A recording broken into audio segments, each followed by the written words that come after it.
A biotecnologia está tão presente na nossa vida, tão presente no nosso dia a dia, que a gente não para para pensar de como a gente precisa da biotecnologia.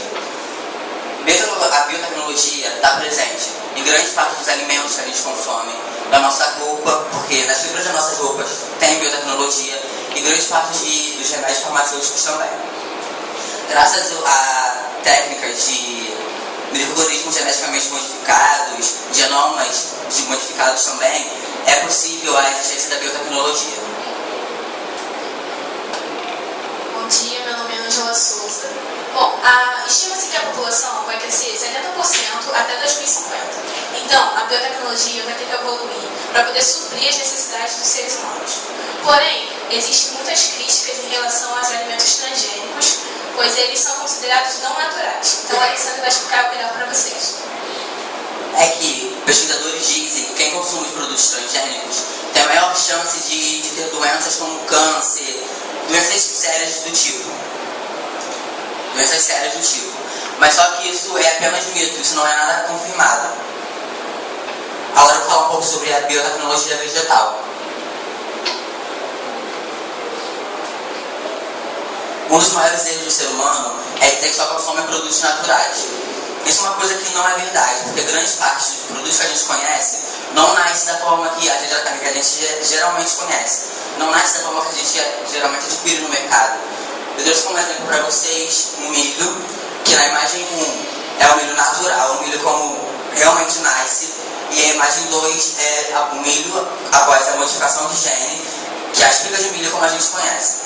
O tempo que a gente levaria para cozinhar o milho natural, as espigas de milho, a gente levaria esse tempo em dobro ou muito mais para conseguir cozinhar os poucos grãos de milho naturais, porque eles são super resistentes. Tão resistentes que na antiguidade eles utilizavam esses grãos de milho para fazer farinha de milho. O segundo exemplo é a cenoura. Na primeira imagem, a cenoura natural branca, assim mesmo, como realmente é, e na segunda imagem, a cenoura após a modificação de gene. Uma coisa que eu achei super interessante sobre a cenoura é que o pesquisador que descobriu a cenoura decidiu que a cenoura fosse laranja pela simples homenagem, pelo simples fato de ele querer homenagear o rei holandês. Até mesmo o arroz, que é algo que a gente consome diariamente, geralmente, que não nasce como a gente geralmente conhece. No genoma do arroz é adicionado o beta-caroteno, que é um micro-organismo que faz com que o arroz adquira o seu tamanho, a sua cor e a vitamina A. Há um fungo também, conhecido como levedura, que é responsável pela produção de álcool e dióxido de carbono. Com a produção do álcool, a levedura acaba auxiliando na produção de bebidas fermentadas, como vinho e cerveja.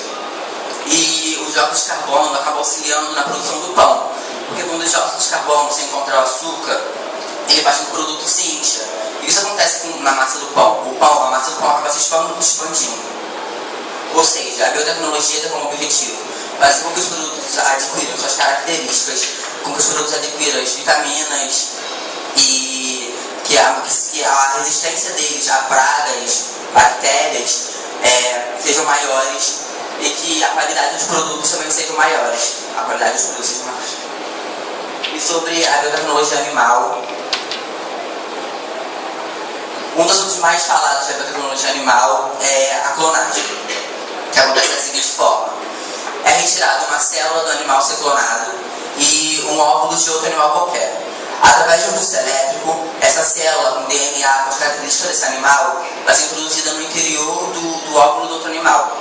Através desse pulso elétrico, ele se transforma em um embrião. Esse embrião é introduzido no útero de uma fêmea, que passa por um processo de gestação normal, como de qualquer outro animal. Aí sim nasce um animal idêntico ao ser clonado, obviamente. Porém, um dos casos mais falados da área da clonagem é a ovelha Dolly, que foi o primeiro mamífero a ser clonado no mundo. No Brasil, o primeiro animal a ser clonado foi a vaca Vitória, uma vaca que foi nomeada Vitória. Porém, há um porquê da clonagem, eles não clonam simplesmente por clonar. E a explicação é que, em pouco tempo, será muita gente para pouca comida. Ou seja, eles estão utilizando as técnicas de clonagem para que haja mais animais e, consequentemente, haja mais produtos de origem animal. Bom, eu vou falar sobre a biotecnologia humana, ou melhor, a biotecnologia celular. No século passado, a biotecnologia descobriu o código base da vida, e hoje em dia estamos cada vez mais perto de dominar. O que seria isso? Nós, seres humanos, temos a imensa capacidade de fazer grandes coisas, como, por exemplo, com a calculadora. Nós temos a capacidade de criar e resolver todos os cálculos, porém, sempre procuramos uma forma mais prática de fazer isso. Por isso que a gente criou a calculadora. A gente encontra um resultado prático e bem mais rápido do que seria se a gente fizesse sem ela. A biotecnologia descobriu a vida no seu estágio mais simples. E hoje em dia é possível que a gente possa criar órgãos humanos em laboratório.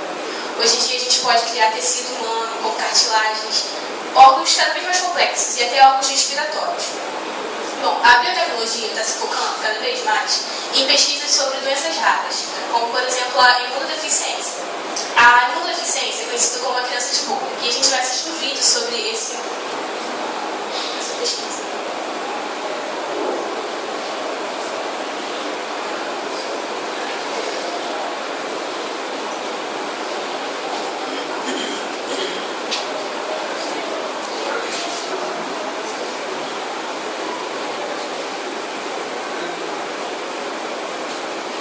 Só clicar.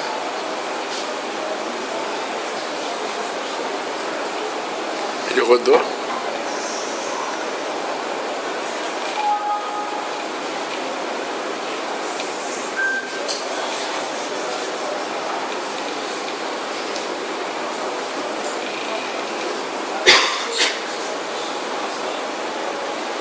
Cuidado do pendrive.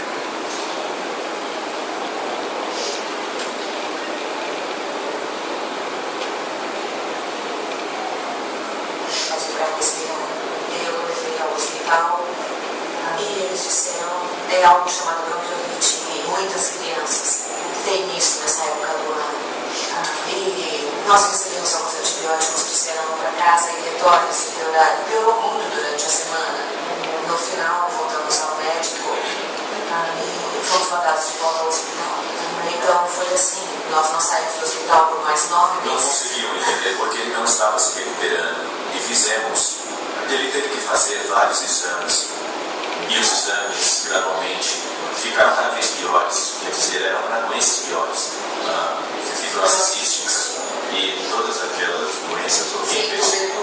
Então, certo dia, um dos médicos entrou no quarto com a enfermeira-chefe e disse: vocês precisam se sentar.